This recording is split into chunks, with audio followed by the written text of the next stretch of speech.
오늘 말씀은 예레미야 애가 5장 15절에서 22절까지 말씀입니다. 애가의 마지막 본문 말씀입니다. 함께 읽도록 하겠습니다. 우리의 마음에는 기쁨이 그쳤고 우리의 춤은 변하여 슬픔이 되었사오며 우리의 머리에서는 멸류관이 떨어졌사오니 오라 우리의 범죄 때문이이다. 이러므로 우리의 마음이 피곤하고 이러므로 우리 눈물이 어두우며 시온산이 황폐하여 여호가 그 안에서 노나이다. 여호와여 주는 영원히 계시오며 주의 보좌는 대대에 이르나이다. 주께서 어찌하여 우리를 영원히 잊으시오며 우리를 이같이 오래 버리시나이까. 여호와여 우리를 주께로 돌이키소서. 그리하시면 우리가 주께로 돌아가겠사오니 우리의 날들을 다시 새롭게 하사 애적하게 하옵소서. 주께서 우리를 아주 버리셨사오며 우리에게 진노하심이 참으로 크시니이다. 아멘. 오늘 아침 묵상을 들으시는 모든 성도님들에게 하나님의 은혜가 있기를 간절히 소망합니다. 특히 예레미야 애가의 마지막 본문 말씀인데요. 하나님의 은혜가 더욱 넘치기를 원합니다. 저와 목요일 성경 공부를 하시는 분들은 배웠던 내용입니다. 이스라엘에게는요, 흔들리지 않은 세 가지 신학이 있었습니다. 첫 번째가 시온 신학, 두 번째가 왕정 또는 왕조 신학, 세 번째가 성전 신학입니다. 시온인 예루살렘은 무슨 일이 있어도 무너지지 않는다는 것이 바로 시온 신학의 핵심입니다. 사무엘하 7장에 나오는 다윗 언약의 근거에서 다윗 왕조는 또 절대로 몰락하지 않는다. 또 이것은 왕조 또는 왕정 신학입니다. 또 마지막으로 성전은 하나님의 집이니까 하나님의 집인데 어떻게 절대로 무너질 수 있어? 없다. 이것이 바로 성전 신학입니다. 이 신학들의 공통점이 무엇이죠? 절대로 파괴되지 않는다. 절대로 무너지지 않는다라는 겁니다. 성전도 예루살렘도 다윗 왕조도 절대로 무너지지 않는다는 거죠. 이스라엘은 이 신학과 이 신학을 바탕으로 한 신앙을 가지고 굳게 붙들며 살았습니다. 그런데 어떻게 되었습니까? 예루살렘은 멸망했고 다윗 왕조는 몰락했고 성전은 파괴되었습니다. 여기서 수많은 백성들이 충격을 받은 겁니다. 세상의 모든 것들이 다 무너져도 이 세 가지는 결코 무너지지 않을 것이라고 절대적인 믿음이 그들에게 있었는데 그게 무너진 겁니다. 고대근동의 당시 전쟁은요, 인간 대 인간의 전쟁이 아니라 신과의 신의 전쟁이라고 예전에 말씀드린 적이 있었습니다. 이 고대근동의 사람들은 그렇게 믿었습니다. 강한 신이 전쟁에서 이긴다고 믿었습니다.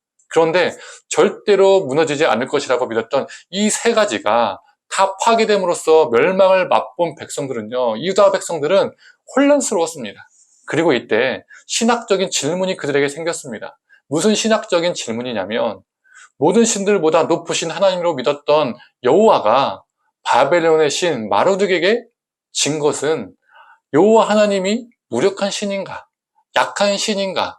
이제 여호와는 끝인가? 라는 이 질문을 가지게 됐다는 것이죠. 그렇지 않다면 어떻게 예루살렘이 무너지고 다윗 왕조가 몰락하고 성전이 파괴될 수 있는가? 이런 질문들이 연쇄작용으로 일어났던 것입니다. 그리고 그 질문 속에서 신학적인 답변을 찾았습니다. 그게 뭘까요? 우리가 지금까지 여호와 하나님은 최고 강한 신이라고 알았는데 아니구나. 마르둑이 제일 강한 신이구나. 이런 결론이었을까요? 이런 답변이었을까요? 아닙니다. 우리 여호와 하나님은 여전히 모든 신들 중에서 가장 뛰어나신 하나님이신데 우리가 하나님 앞에서 죄악을 범하여 하나님이 바벨론을 도구 삼으셔서 우리를 심판하셨다. 하나님이 패하신 것도 하나님이 소멸되신 것도 하나님이 우리를 버리신 것도 아니다라는 것입니다. 예루살렘이 무너지고 성전이 파괴되고 다윗 왕조가 몰락했을지라도 우리 여호와 하나님은 결코 소멸되지 않으셨으며 영원히 지금도 우리를 다스리신다라는 신학적인 답을 찾게 되었습니다. 그래서 19절에 예레미야는 이렇게 고백하고 있습니다.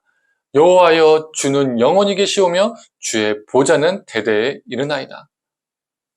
성도님들, 모든 것이 소멸되고 파괴되어도 우리 여호와 하나님은 소멸되지 않고 영원히 계시는 분임을 우리는 믿습니다. 조금 전에 읽었던 19절을 표준 세번역으로 제가 한번 읽어보겠습니다.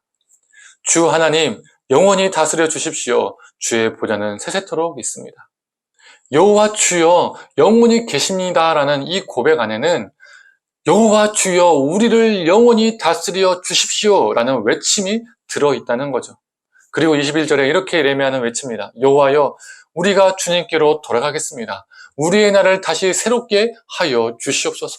유다가 새롭게 되는 것은 다른 데 있지 않습니다. 다윗과 같은 능력 있는 왕을 세우면 다시 나라가 또는 다시 그 공동체가 새롭게 되는 것이 아닙니다. 새롭게 성전을 짓는다고 새롭게 되는 것이 아닙니다. 주님의 다스림 가운데 거할 때 새롭게 될 수 있습니다. 유다가 회복되어야 할 것은 주님의 다스림이었습니다.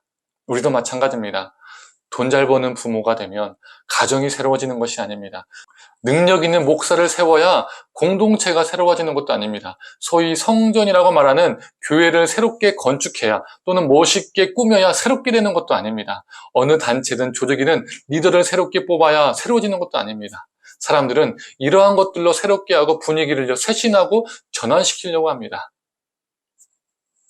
아닙니다. 우리가 주님의 다스림 가운데 거할 때 우리는 새로워질 수 있습니다. 내 삶이, 나의 가정이, 나의 일터가, 나의 공동체가 주님의 다스림 가운데 거할 때 우리는 진정한 회복을 경험할 수 있습니다. 진정으로 새롭게 될 수 있습니다. 성도님들, 오늘 하루도 주님의 다스림 가운데 거하고 그 다스림 가운데서 새롭게 되는 역사가 저와 성도님들에게 있기를 간절히 축원합니다. 함께 기도하겠습니다. 하나님, 예루살렘은, 성전은, 다윗 왕조는 몰락하고 사라지고 파괴되었지만 우리 오직 여호와 하나님은 영원하심 그리고 소멸되지 않으시는 분이심을 우리가 고백하며 믿습니다. 하나님, 우리가 소멸하지 않으시고 소멸되지 않으시고 영원하신 하나님을 의지하며 살아가게 하여 주시옵소서.